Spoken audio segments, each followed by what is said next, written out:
আমি বলেছিলাম কর্ম করুন ফলের চিন্তা না করে, কিন্তু কি কর্ম করছেন সেই বিষয়ে ভাবাটাও অত্যন্ত আবশ্যক। নয়তো অনেক সময় আমরা এমন কর্ম করে ফেলি যা না চাইতেও বিষে পরিণত হয়, যা হয়েছে দুঃশাসনের সাথে, দুর্যোধনের সাথে, গুরু দ্রোণের সাথে। একজনের মানসিকতা উচিত ছিল না, একজনের বিবেক উচিত ছিল না, আরেকজন যে পক্ষ নির্বাচন করেছিলেন সেই পক্ষ উচিত ছিল না। আর যা কিছু ওনাদের সাথে হলো, আপনার আমার আমাদের সকলের সাথে তা হতে পারে। আমি বলেছিলাম কর্ম করুন, ফলের চিন্তা করবেন না, কিন্তু এই কর্মের বিষয়ে বিচার করে দেখাটাও ততটাই আবশ্যক। দেখুন, কর্ম করার উচিত প্রক্রিয়া ফলের চিন্তা না করা, কিন্তু যদি আপনার কর্ম শুভ হয় তাহলে তার ফলও নিয়তি আপনাকেই দেবে। সর্বদা কর্ম করার সময় এটা ভাবুন যে আপনার এই কর্ম এই সংসারকে, এই সমাজকে, আপনার পরিবারকে, আপনার আশেপাশের মানুষজনকে কোন দিশায় নিয়ে যাবে। যদি এটা সবার জন্য মঙ্গলময় হয় তাহলে কর্ম করতে থাকুন। আর হ্যাঁ, নিশ্চিত রূপে ফলের চিন্তা করবেন না। আসুন আমার সাথে ভালোবেসে বলুন, রাধা রাধা।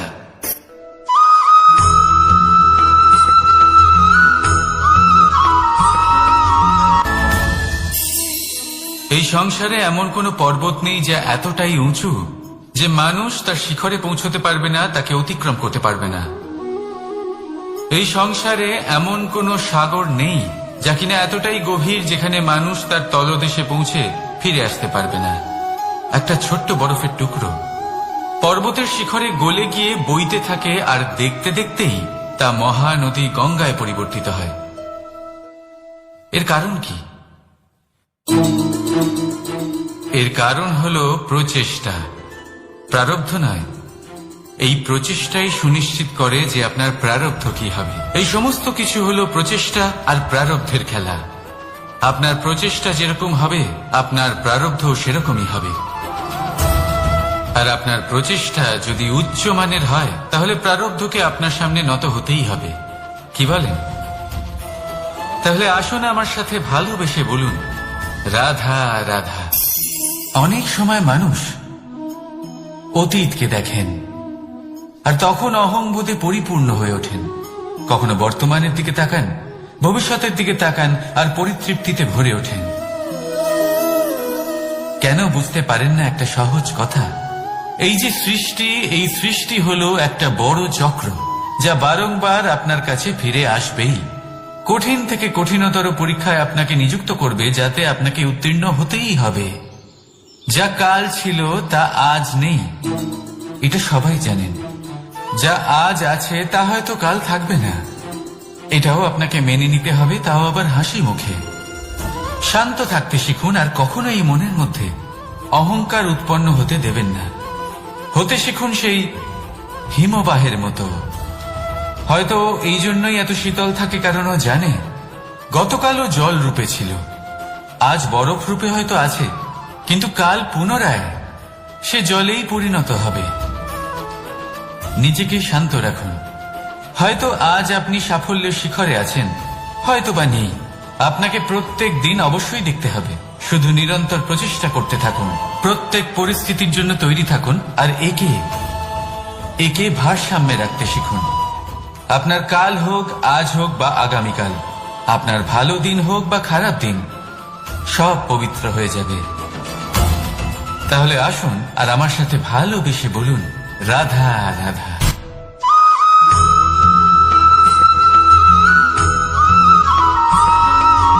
প্রতিশোধ অথবা কাউকে দুঃখ দেওয়ার ভাবনা, যদি এটা আপনার মনে থাকে তাহলে আপনি নিজের মনেই যন্ত্রণার একটা বিশাল বৃক্ষ রোপণ করছেন, এটা মনে রাখবেন। কারণ কাউকে দুঃখ দেবার এই ভাবনা, এটা হলো সেই বীজ যা আপনার মনেই পতিত হবে, আপনার মনেই অঙ্কুরিত হবে, আর আপনার মনেই একটা বিশাল বৃক্ষরূপে বেড়ে উঠবে। জীবন আপনার, কর্ম আপনার, কাউকে দুঃখ দেবার ভাবনা আপনার ছিল, এই বৃক্ষ হলো আপনার, তাই এর ফলও আপনিই পাবেন, যা গ্রহণও আপনাকেই করতে হবে।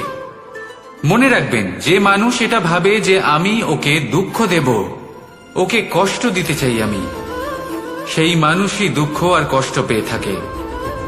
যদি সেই জায়গায় আপনি এটা ভাবেন যে আমি কাউকে সুখী করে তুলতে চাই, কাউকে সুখ প্রদান করতে চাই, তাহলে তারও বীজ আপনার মনেই রোপণ হবে, বৃক্ষে পরিণত হবে, যার ফলও আপনিই পাবেন।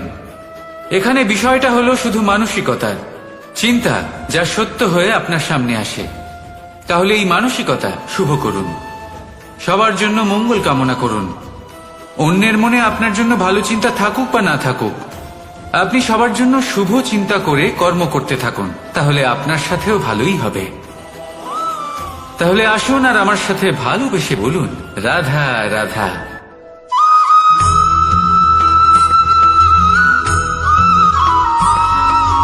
দোল উৎসবে এই সমগ্র সংসার রং নিয়ে খেলা করে,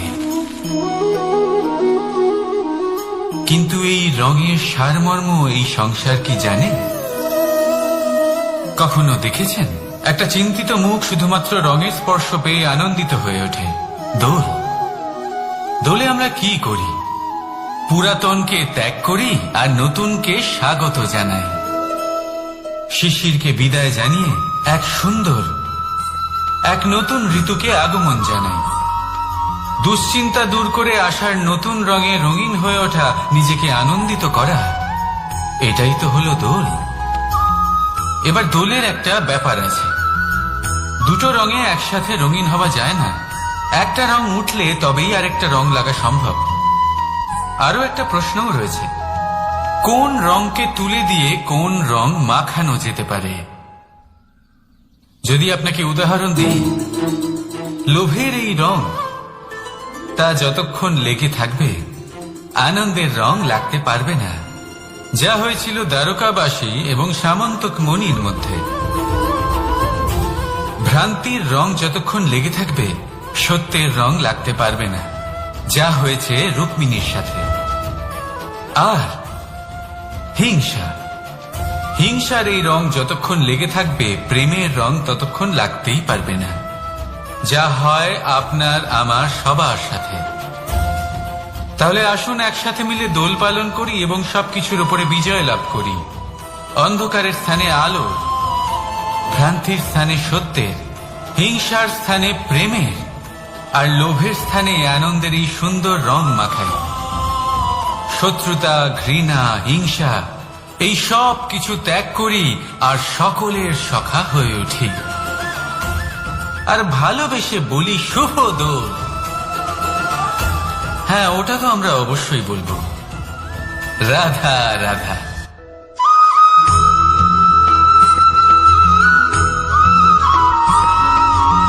কখনো কখনো মানুষ মনে করেন যে সে নিজেই সব থেকে বেশি শক্তিশালী, তিনি হলেন জ্ঞানী। দেখুন, এটা ভালো ব্যাপার যে আপনার মধ্যে শক্তি আছে, জ্ঞান আছে, আর এটা শুধু আপনার জন্য নয়, এই সমস্ত সমাজের জন্য, দেশের জন্য, সমগ্র পৃথিবীর জন্য অত্যন্ত আবশ্যক। কিন্তু এই কথাটাও বোঝা অত্যন্ত আবশ্যক যে এই জ্ঞান যেন কখনো অহংকার না হয়ে ওঠে। যখন মানুষের মধ্যে জ্ঞান থাকে তখন সে রাম হয়ে ওঠে। রাম, যিনি সমুদ্রের বুকে সেতু বানিয়েছিলেন, বানর সেনার দ্বারা রাক্ষস রাজকে পরাজিত করেছিলেন, আর চিরকালের জন্য সবার কাছে আদর্শ হয়ে উঠেছিলেন। আর যদি মানুষের মনে অহংকার জন্মায় তাহলে সে রাবণ হয়ে ওঠে। দেশে বিদেশে যতই খ্যাতি থাকুক না কেন, সে রাক্ষস হয়ে ওঠে, নিজের সাথে সাথে সমস্ত কুলের বিনাশ করে বসে। এবার জ্ঞান নাকি অহংকার, আপনার কি চাই সেই সিদ্ধান্ত আপনার, আর আপনার এই সিদ্ধান্তই নিশ্চিত করবে যে আপনার কর্ম কি হবে, আর আপনার এই কর্মই নিশ্চিত করে দেবে আপনার প্রারব্ধ কি হবে। তাহলে শুভ কর্ম করুন আর আমার সাথে ভালোবেসে বলুন, রাধা রাধা।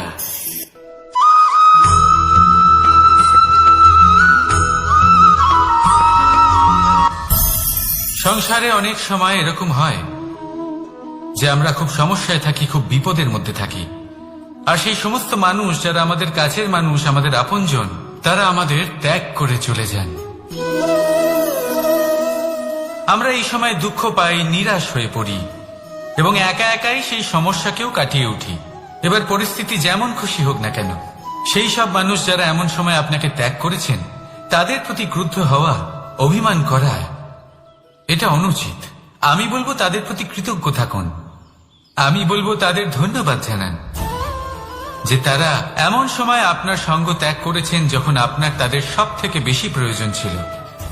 কারণ দেখুন, হয় তাদের বিশ্বাস ছিল যে আপনি নিজেই এই বিপদ থেকে বেরিয়ে আসতে পারবেন, বা তাদের ত্যাগ করার জন্য আপনি নিজের উৎসাহ বাড়িয়ে তুললেন, আপনি নিজের শক্তি বাড়ালেন এবং নিজে সেই সমস্যা থেকে বেরিয়ে আসলেন। নিজের খারাপ সময়কে আপনি নিজেই ভালো সময় করে তুললেন। শেষ পর্যন্ত আপনি আরো শক্তিশালী হয়ে উঠলেন, আরো শ্রেষ্ঠ হয়ে উঠলেন।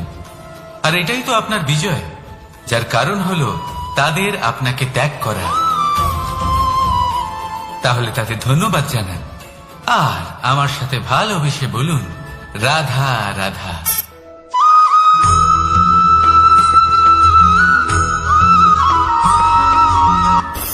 সুখ আর অভিজ্ঞতা, এই দুই জীবনে একসাথে কখনোই আসে না। মনে রাখবেন, যেখানে সুখ থাকে সেখানে অভিজ্ঞতা থাকে না। আর যখন এই সুখ আমাদের জীবন থেকে দূরে চলে যায়, তখন আমাদের জীবনে আসে এই অভিজ্ঞতা। পরমাত্মা, প্রকৃতি, নিয়তি এই অভিজ্ঞতাকে আমাদের জীবনে পাঠান যাতে আমরা একটা অত্যন্ত গুরুত্বপূর্ণ শিক্ষা, একটা জ্ঞান প্রাপ্ত করতে পারি। এই অভিজ্ঞতা আমাদের শেখায় যে অতীতে এমন কি হয়েছিল যা আমাদের করা উচিত হয়নি। আমাদের শেখায় ভবিষ্যতে এমন কি আছে যা আমাদের করা উচিত আর কি করা উচিত নয়। দেখতে গেলে এই অভিজ্ঞতা আমাদের সেই শিক্ষা দেয় যার জন্য আমরা সুখের দিকে উচিতভাবে অগ্রসর হতে পারি। সেই জন্য জীবনে যখনই দুঃখ আসবে, দুঃখের এই সময় আসবে, তখন হতাশ হবেন না। বোঝার চেষ্টা করুন এই পরিস্থিতি কেন এসেছে, কি শিক্ষা দিতে এসেছে। যদি আপনি সেই জ্ঞান লাভ করেন, সুখের পথে অগ্রসর হন, তাও উচিত রূপে, তাহলে এই অভিজ্ঞতার উদ্দেশ্য পূরণ হয়ে যায়। তাহলে আসুন আর আমার সাথে ভালোবেসে বলুন, রাধা রাধা।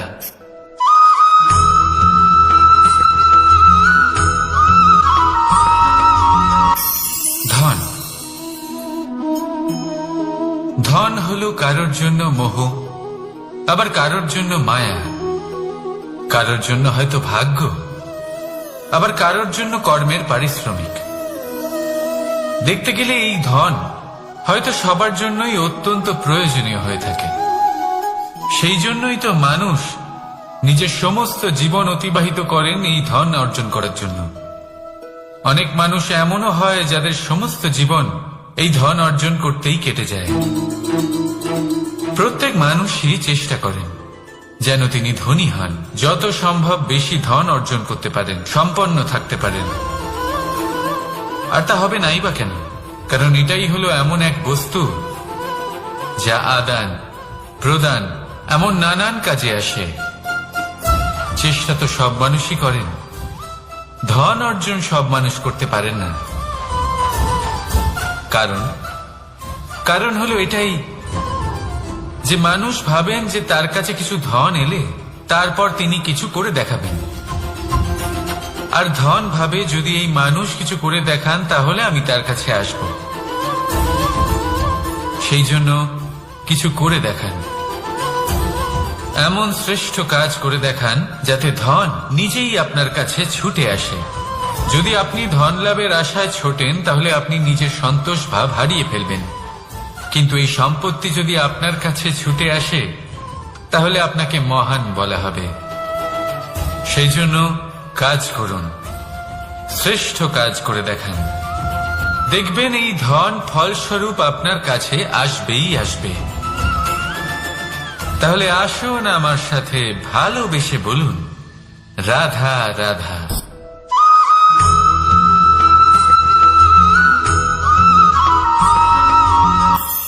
আজকাল আপনি দেখে থাকবেন যে মা বাবা শুধুমাত্র সন্তানকে ভালোবাসেন তা নয়, তাদের মোহেও জড়িয়ে পড়েন। বিদ্যালয়ে যখন পাঠান তখন সমস্ত সুযোগ সুবিধা দিয়েই পাঠান। চেষ্টা করেন যে সবসময় যেন সন্তান তাদের চোখের সামনেই থাকে। কিন্তু ভুলে যান এক অত্যন্ত গুরুত্বপূর্ণ কথা, যে সন্তানকে এক নতুন দৃষ্টিভঙ্গি দেওয়াই হলো ওনাদের কর্তব্য। সেই জন্য পুরাতন কালের শিষ্যদের গুরুকুলে পাঠানো হতো, বাড়ির থেকে দূরে। কারণ বাড়ি ছেড়ে যাওয়া এক সন্তানের জন্য, এক শিষ্যের জন্য অত্যন্ত শুভ লক্ষণ হয়। যখন সে বাড়ির থেকে দূরে, গৃহস্থের থেকে দূরে থাকবে, তখন এই সংসারকে সে এক নতুন দৃষ্টিভঙ্গি দিয়ে দেখবে, পরখ করবে, বুঝতে পারবে, আর সবকিছু নিজে থেকেই শিখে যাবে কখন আক্রমণ করতে হয়, কখন পিছু হটতে হয়, কিভাবে এই সংসারের সম্মুখীন হতে হয়। আর এটা আপনার দৃষ্টি ওকে শেখাতে পারবে না, ওর অভিজ্ঞতা ওকে শেখাতে পারবে। তাই মনে রাখবেন, যদি আপনি চান যে আপনার সন্তানের বিকাশ হোক, তাহলে অনেক সময় ওকে নিজের থেকে দূরে নিয়ে যেতে হয়। যদি মোহে আবদ্ধ থাকেন, তাহলে ওর বিকাশ কখনোই হবে না। তাহলে আসুন আমার সাথে ভালোবেসে বলুন, রাধা রাধা।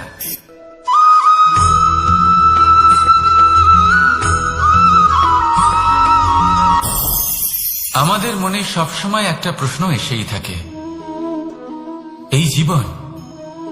এই জীবন যা কিনা ঈশ্বর আমাদের দিয়েছেন, একটা জীবন। ঈশ্বর এক আত্মা দিয়েছেন পৃথিবীতে বাঁচার জন্য। যতদূর আমরা জানি, আমাদের কাছে একটাই জীবন রয়েছে।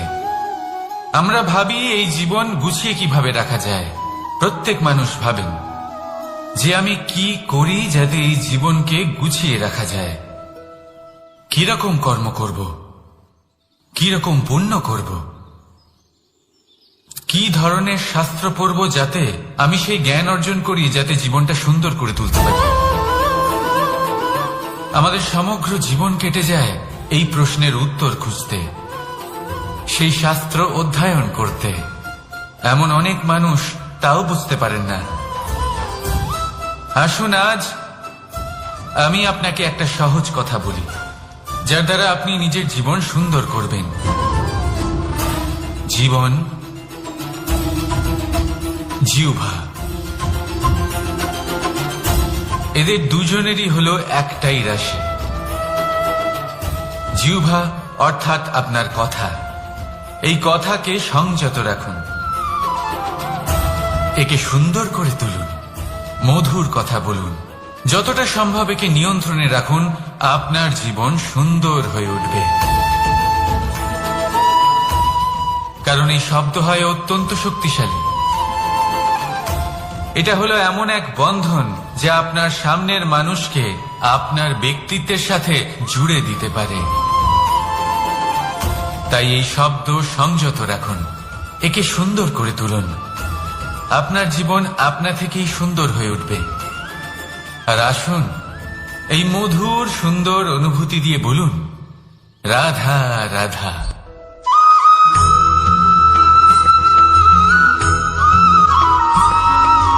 সমস্যা, কঠিন সময়, সংকট, বিপদ কার জীবনে নেই? প্রত্যেকের জীবনে আছে। কিন্তু আমাকে একটা কথা বলুন, যদি নৌকায় ঢেউকে ভয় পেতে শুরু করে, তাহলে সাগর পার করবে কে? কখনো কোনো ছোট্ট পিঁপড়েকে দেখেছেন, যে আকারে হয়তো ছোট হতে পারে কিন্তু বড় শিক্ষা দিয়ে যায়? কিন্তু আমরা শিখি না। এবার দেখুন একটা পিঁপড়েকে, যে ভোজনের খোঁজে বাইরে বের হয়, একটা ছোট্ট দানা তুলে নেয়।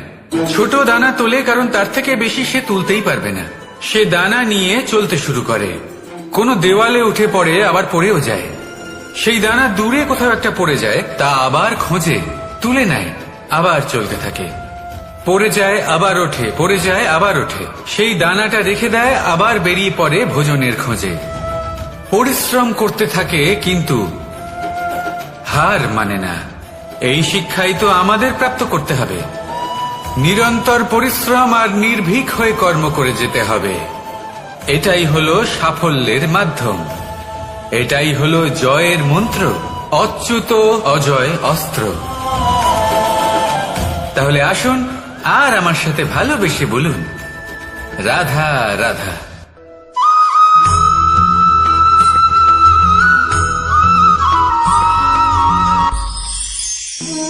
জীবন,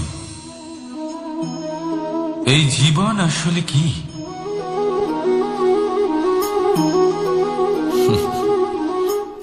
এই প্রশ্ন সবার মনেই এসে থাকে। সবার মন এই প্রশ্নের জন্যই চিন্তিত থাকে। এই জীবন আসলে কি? এর উদ্দেশ্য আসলে কি? কি করা যেতে পারে এই জীবনে? এই জীবন কি কিছু পাওয়ার, নাকি এই জীবন কিছু হারাবার? এই জীবন কি আসলে সেটাই যেখানে আমাদের পরমাত্মার খোঁজ করা উচিত, নাকি আমাদের ধাবিত করা উচিত নিজেদের স্বপ্নের লক্ষ্যে?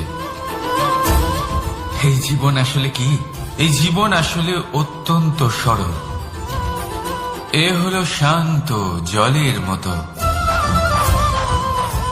একটা আয়নার মতো এই জীবন। এই জীবন আসলে ঠিক যেন এক আয়নার মতো। আয়না কি করে? আপনাকে সেটাই দেখায় যা আপনি করে থাকেন। আপনি হাসি মুখে আয়নার দিকে তাকান, আয়না আপনাকে আপনারই মুখ দেখাবে সেই হাসি সমেত। আপনি রেগে গিয়ে আয়নার দিকে তাকান, আয়না আপনাকে সেটাই দেখাবে। আপনি প্রসন্নভাবে হেসে আয়নার দিকে তাকালে আয়না আপনাকে সেটাই দেখাবে। এটাই হলো জীবন, একটা আয়নার মতো। আপনি এটা ভাববেন না যে এই জীবন আপনাকে কি দিয়েছে, বরং এটা ভেবে দেখুন যে আপনি এই জীবনকে কি প্রদান করেছেন। যদি আপনি এই জীবনকে সুখ প্রদান করেন, আনন্দ দিতে পারেন, ভালোবাসা দিতে পারেন, তাহলে এই জীবনও আপনাকে সুখ, আনন্দ আর ভালোবাসাই দেবে। তাহলে আসুন এই সুখ, আনন্দ আর ভালোবাসা দিয়ে বলুন, রাধা রাধা।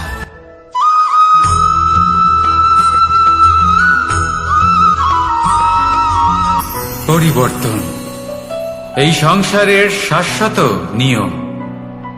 কোন রাজা নেই যিনি চিরকাল রাজা থাকেন, কোন ধনী ব্যক্তি নেই যিনি চিরকাল ধনী থাকবেন। এই সংসারে সূর্যের স্থান নেওয়ার জন্য চন্দ্রিমার আগমন ঘটে।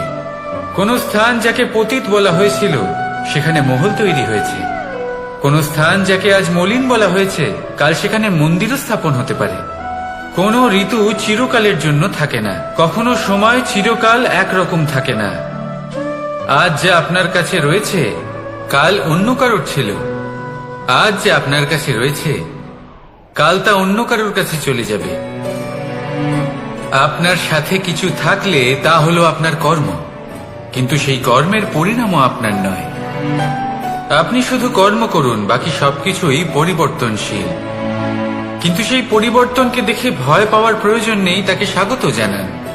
যদি আপনি হাসি মুখে সেই পরিবর্তনকে স্বাগত জানান, তাহলে এই পরিবর্তনও হাসি মুখে আপনার সাথে থাকবে। আসুন আমার সাথে ভালোবেসে বলুন, রাধা রাধা।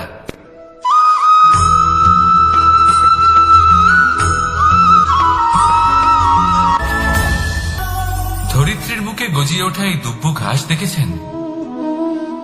দুব্য ঘাস যা আমাদের পাকে শীতল রাখে। এতে যদি বসেন তাহলে মনে হবে নরম কোথাও বসে আছেন। এত ছোট হলেও কিন্তু এর মধ্যে গুণ আছে অনেকগুলি, আর যতটা ছোট এটা ততটাই বড় শিক্ষক। কিভাবে? ভাবো, পাতা ঝরার মরশুমের পরে সমস্ত পাতা একত্রিত হয়ে থাকে। একটা ছোট ফুলকি সবাইকে জ্বালিয়ে দিতে পারে, সমস্ত পাতা পুড়ে ছাই হয়ে যায়। কিন্তু এই ঘাসের কিছুই হয় না, সে যেমন ছিল তেমনই থাকে। কারণ কি হতে পারে? প্রথম কারণ, এরা ছোট হয়। দ্বিতীয় কারণ, এরা বিনম্র হয়, বড়ই সহজে দমে যায় এরা। তৃতীয় কারণ, এদের মধ্যে নমনীয়তা থাকে। আপনিও নিজেকে এরকমই বানিয়ে ফেলুন। কখনো নিজেই নিজেকে কারোর থেকে বড় মনে করবেন না। নিজের এই মনকে বিনম্র রাখুন। এবং সব থেকে বড় কথা, নিজের এই মনে সহানুভূতি, প্রেম আর বিশ্বাসের নমনীয়তা বজায় রাখবেন। যদি এরকম করতে পারেন তাহলে জীবন সবসময় সুখে কাটবে। রাধা রাধা।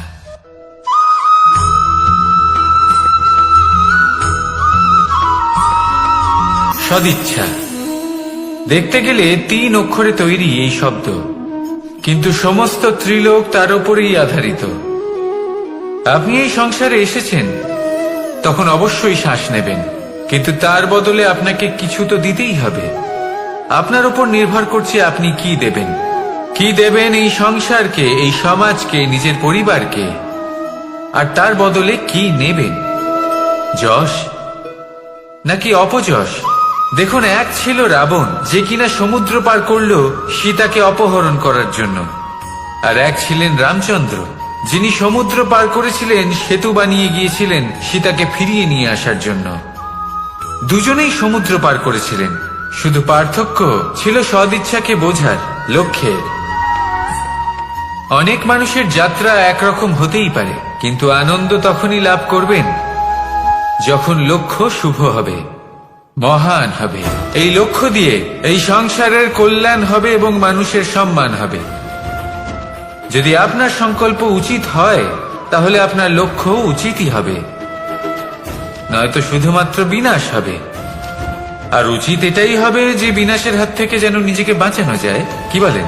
তাই জীবনে যে লক্ষ্য স্থির করছেন, মনে রাখবেন তা যেন শুভ লক্ষ্য হয়।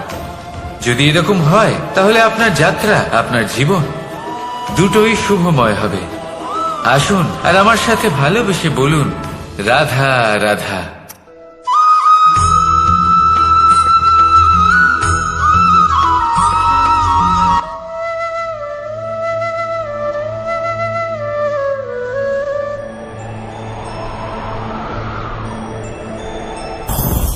লোভ আপনার অন্তরের আরো একটা শত্রু।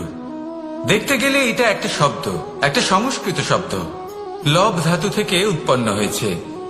এর অর্থ কিছু লাভ করা।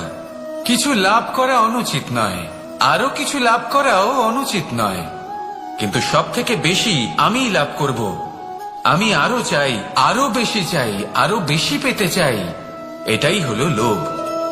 আর এই লোভ যখন গ্রাস করে, তখন আপনি যা পেতে চান, সে ধনই হোক বা মানই হোক, তা অর্জন করার জন্য মানুষ যে কোনো স্তরে পৌঁছে যেতে পারে। যদি মানুষ ধন অর্জন করতে চান, তাহলে তার জন্য তারা অধর্মের পথেও চলতে পারেন। যদি সম্মান অর্জন করতে চান, তাহলে অন্য মানুষকে ছোটও করতে পারেন। শেষ পর্যন্ত আপনার এটা মনে হতে পারে যে যদি একটু অল্পই প্রাপ্ত করতাম, কিন্তু ভালোবেসে প্রাপ্ত করতাম, এই জীবন আরো অনেক বেশি সুখী হতো। লোভ আপনার জীবনে, আপনার মনে কখন যে প্রবেশ করবে সেটা আপনি জানতেও পারবেন না। তাই এটা চিনতে শিখুন, আর তৎক্ষণাৎ জীবন থেকে বাইরে ফেলে দিন। যা কিছু লাভ করতে চান তা ভালোবেসে লাভ করুন, আর সেই ভালোবাসার সাথেই বলুন, রাধা রাধা।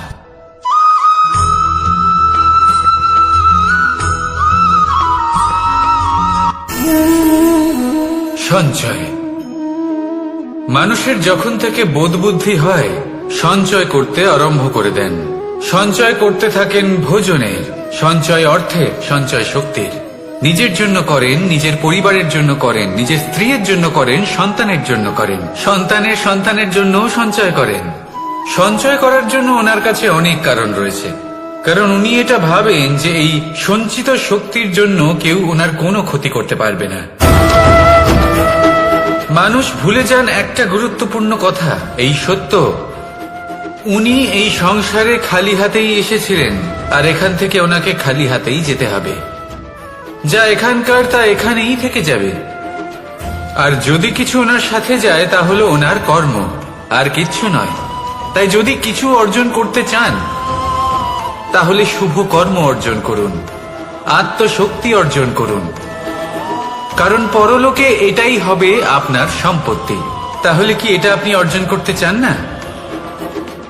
আসুন আর আমার সাথে ভালোবেসে বলুন, রাধা রাধা।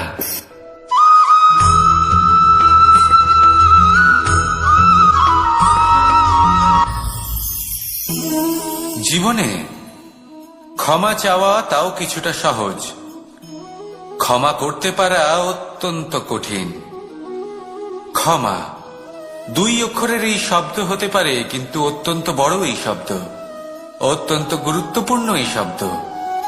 কখনো কখনো অন্য কাউকে ক্ষমা করে দেওয়া তাও কিছুটা সহজ কাজ, কিন্তু নিজেকে ক্ষমা করতে পারা অত্যন্ত কঠিন হয়ে দাঁড়ায়। অতীতে যদি আমাদের এমন কোনো ভুল হয় যে কারণে আমরা নিজেকে ক্ষমা করতে পারি না, অনেক সময় এমন কিছু ভুল করে বসি যে বিষয় শুধু আমরাই জানি, কিন্তু আমরা নিজেকে ক্ষমাই করতে পারি না, আর আমাদের বিকাশ সেখানে স্তব্ধ হয়ে যায়।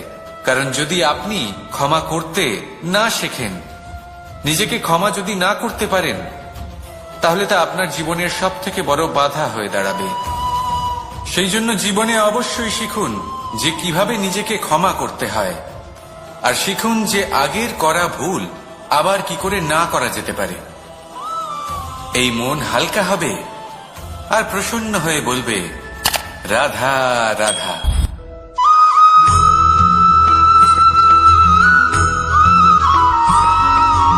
বটবৃক্ষের বীজ সর্ষের দানার থেকেও ছোট হয়, কিন্তু যখন তা নিজের রূপ ধারণ করে তখন তা বিশাল বৃক্ষের আকার ধারণ করে, যা সহস্র বছর ধরে বেঁচে থাকে, ছায়া প্রদান করে, পাখিদের আশ্রয় প্রদান করে, আর দেয় পথচারীদের বিশ্রাম করার স্থান।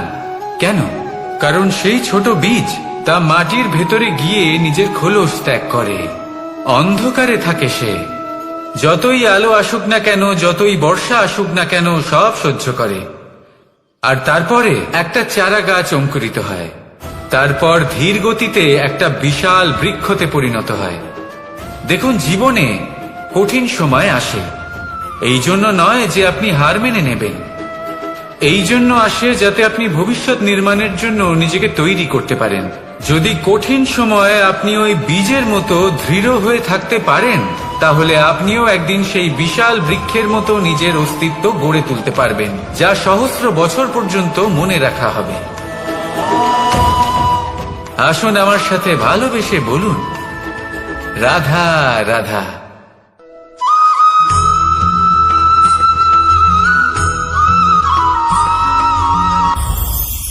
এই সংসারে যখনই কোনো সমস্যা আসে, তখন আমরা আমাদের সব থেকে বড় সম্বলের কাছে আশ্রয় খুঁজি, তা হলো আমাদের বিশ্বাস। এবার প্রশ্ন হলো এটাই যে এই বিশ্বাস কার উপর করা যেতে পারে? পরিবারের ওপর, বন্ধুর ওপর, নাকি তাদের উপর বিশ্বাস করা উচিত যাদেরকে আমরা কখনো সঙ্গ দিয়েছি? দেখুন, এই সংসারে বিপদের সম্মুখীন হলে কে আপনাকে সাহায্য করবে সেটা নির্বাচন করা আপনার হাতে নেই। সেটা সেই সকল ব্যক্তির উপর নির্ভরশীল যে তারা আপনাকে সাহায্য করবে নাকি করবে না।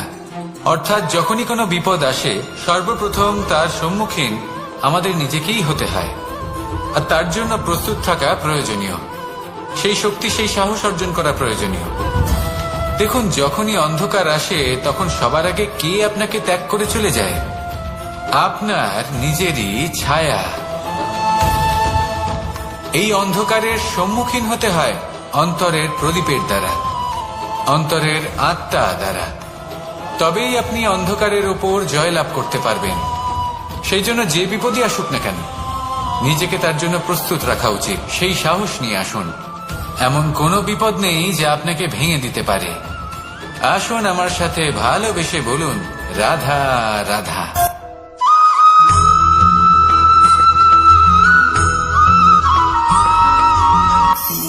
আপনি কখনো জীবনে সূর্যোদয় দেখেছেন? কত প্রশান্তিদায়ক, কত শক্তিদায়ক হয়। মনের মধ্যে যেন একটা নতুন প্রেরণা দান করে, একটা নতুন উৎসাহ। কিন্তু যদি আপনি উঠতে দেরি করেন, তাহলে আপনি এই সূর্যোদয় দেখতেই পাবেন না। ঠিক এরকমই হয় আমাদের জীবনেও। সুযোগ সূর্যোদয়ের মতো। যদি আপনি আপনার জীবনে দরকারের চেয়ে বেশি অপেক্ষা করেন এই সুযোগের সদ্ব্যবহার করতে, তাহলে এই সুযোগ আপনার অপেক্ষা কখনোই করবে না, তা চলে যাবে। সেই জন্য এদের সামলে রাখুন। সঠিক সময়ে আসলে এই সুযোগের সদ্ব্যবহার করুন, নিজের কর্মকে সম্পূর্ণরূপে সার্থক করুন। এটাকে এক মুহূর্তের মতো দেখুন। যদি এরকম করেন, তাহলে জীবনও সূর্যোদয়ের মতোই হবে। এতে সন্তুষ্টি থাকবে, গৌরব থাকবে, আর থাকবে শান্তি। রাধা রাধা।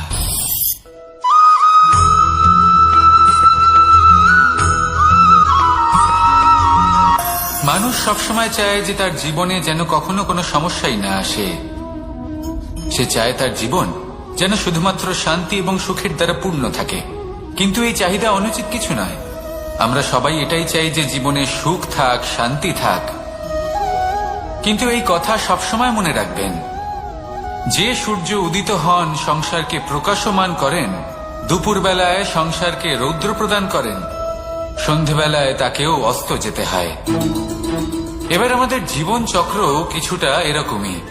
কোনো কিছুই চিরকাল একরকম থাকে না। কখনো এই নদীকে দেখুন, যা বয়ে চলেছে। এই নদী যা বয়ে চলেছে তার পথেও অনেক বিপদ আসে। বড় বড় পাথরের সম্মুখীন হয়ে তাকেও সামনে এগিয়ে যেতে হয়। একটি পুকুর যা চারদিক থেকে ঘেরা, তার জীবনে কিন্তু কোনো সমস্যা নেই।